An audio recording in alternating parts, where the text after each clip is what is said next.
All right, we're here with the first edition of Carl's Corner. We're going to go through the 10 questions that the fans from Facebook on the RWR page have asked of Mr. Carl Long. First one's from a gentleman named Tyson.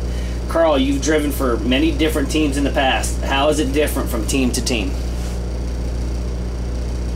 Yeah, well, it's well different. Every team has its own amount of resources and different people and different personalities. So there's no two teams that have any similarities whatsoever. Dan Collins says, any story told from Carl is entertaining to say the least. I seem to remember a good one about the rollover from Rockingham and Carl's view of the grandstands. I think I made a few highlight reels, but you know, different things come about. And after I wrecked on the big Rockingham crash that you can YouTube and see it, I think it was, I forgot which reporter it was, but she asked me when I knew I was in trouble. And the word trouble and when I knew kind of kicked off something. And I told him when I was upside down on the back straightaway and all I could see was two big dudes in the top of the grandstands eating chicken, I knew I had a bad day. Now, we talked about this yesterday, Carl. You said, how many people do you think have claimed that they are the two people eating chicken? I would say at least 300 or 400 people told me that they were the two guys eating the chicken. So who would know that Rockingham was known for selling a bunch of chicken at the track? I'm not sure. Next one comes from Garrett. It says, Carl, what's been your favorite paint scheme, and do you have a dream sponsor? Well, my favorite paint scheme has been one that I kind of stuck with, which was the solid blue car with the fluorescent orange and white stripes that I started off with the Austin Cracker stuff back in '97, and I did a deal with Dixon, and then some of my cars have just been that same way. That one, and then I would say, I don't know, my yellow and green Romeo Guest colors, they were always bright. You could find me anywhere on a racetrack, so it's kind of a toss-up between those two. Do you have a dream sponsor? The dream sponsor.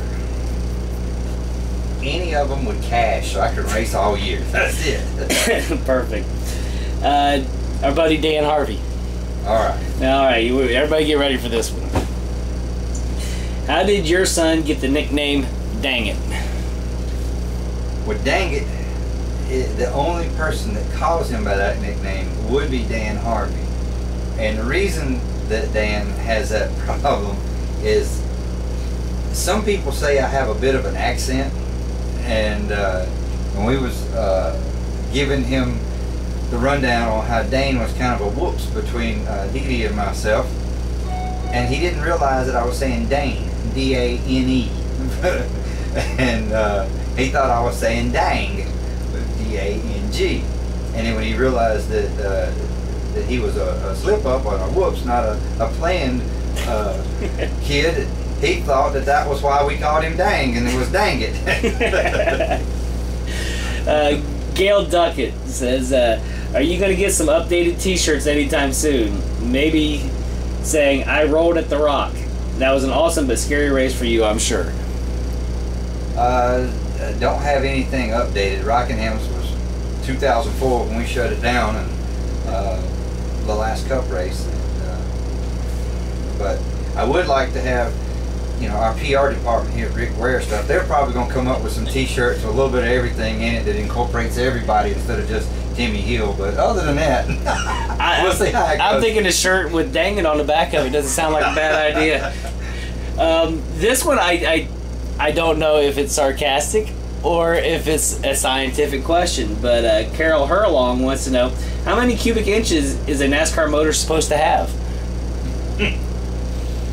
Well, it's supposed to have 358, but I have to pass that on to my engine builders and stuff because I'm not capable of doing that. Apparently they're the ones that couldn't read too well. And we'll move on to the next one after that. How's that? What kind of product, oh I'm sorry, this is from David Pritchett. What kind of product does owner Rick Ware use in his hair? Well, I think it has something to do with some 80-90 Mobil 1 rear end grease. And that's a plug, by the way. And some electric shock therapy that he goes through before he gets to work. Amen on that one. Richard Breedlove wants to know, How is the car from Iowa on Saturday? Cut this off so it don't interrupt. The car that I'm racing this Saturday? Yeah, how's your car? It made its lap pretty good. Okay. Mike Hogg, how's life with the majority of your work being within the team rather than driving? I think that's kind of a weird thing, because you drive almost every week, but you're not racing. Correct. But how is it from being in a management role versus being just a full-time driver?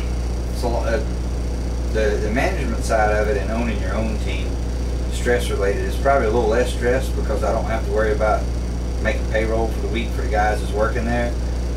But it's more stress because I'm trying to help create a good product coming out of brickware racing, and it's just a lot of hours. But after we get through with these road courses in Bristol, we should be able to be a little more organized and a little better prepared with stop having to thrash so much. We'll have 9 cars hopefully functioning at that time that we can rotate it out.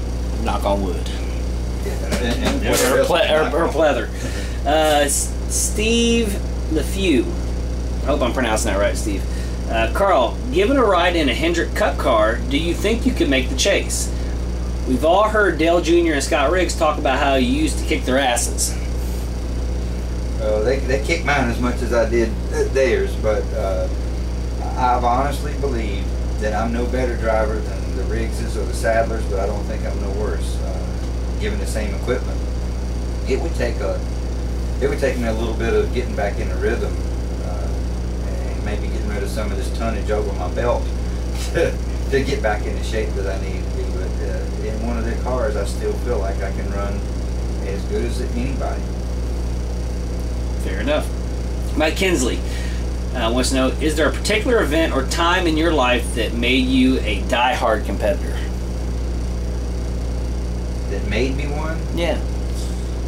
Well, when I grew up, I played football, baseball, wrestled. I never was really good at all of them. I was just mediocre. But then when I got into racing, I was able to win, and I was able to beat my uncles and my dad, and I was able to win in about every series that I ever competed in. And that $200,000 fine pretty much took the wind out of my sail, and I really tried to get out of racing and find another line of work. And then last year I drove a truck at Dover that was way underpowered, way whatever, drove good, and I wound up with an 11th place finish, and that was the worst cancer I'd had, because you bid it back all over. You're like, well, that was 11th, we can do better next week, and don't win again. Yeah, I'm just going to go ahead and have you tell the story of your Dover truck race, about how you were able to pass a car that had some truck that had some damage, and how you guys battled lap after lap. Well, that was what would have been with Stacy Compton. He had about his whole front end ripped off, and I could drive under him and pass him through the corners, and we'd get up on the straightaway, and he'd completely pass me and pull back in front of me, getting into the corners, and I finally slipped off enough, and I was able to pull up in front of him to keep him from passing me back. Did you pretty much stay in the throttle all the way around the corners at Dover for that race, couldn't you? Well, I was out of it a whole lot less than the other guys. Right. And on restarts and stuff, they had a big pile up. I think Austin Dillon lost a motor, did something, and I went up through the middle and gained some more spots, and was sitting there for a top 10 finish, but we had a green-white checkered, so a couple other ones drove around. Hornaday gave me a hard time at the first of the race, and he lapped me twice, and I still finished in front of him. So that happens. And we're going to do one last one. This one's from Mike Finn, and he wants to know, who is Charland Heating and Air? Charland Heating and Air was a guy in Durham. Actually, it was over in Raleigh, North Carolina, and they did commercial heating and air conditioning units. And I had a guy named Rodney Taylor that was out helping me with sponsorship, and he sold precast concrete items for construction people, manhole covers and that kind of stuff. And it was just somebody they run together on a website, and he wanted to, well, not on a website, but on a job site. Mm-hmm. And he was doing well at that time, and wanted to see his name on a cup car. So we had a quarter panel that was empty. Very good. You want to go ahead and explain that you still have hoods and quarter panels empty on Nationwide Series cars. If anybody wants to put their name out there, it's available. I would, but that's my PR department. They know that it's empty, and they've got to get off their butt and find us some sponsorship. Technically, right now I'm standing up. I'm not on my butt, and I'm going to go ahead and say it right now. Hood and quarter panels are open for Mr. Carl Long Car if you want to have your name running around at Nationwide Series races. So, Carl, I want to thank you for coming in. I know we had a little bit of a break before inspection here at Iowa Speedway, but this will be the first and hopefully not the last edition. Carl's always got some stories, but I think between you and Johnny Chapman, we should be able to keep people entertained. There's lots of stories, and even maybe possibly a movie deal. There we go. Somebody come by and talk last week about a script, so we'll see how that goes. That's years in the future, but to be continued. To be continued. Yep. All right, thanks, Carl. We'll talk to you later. Bye.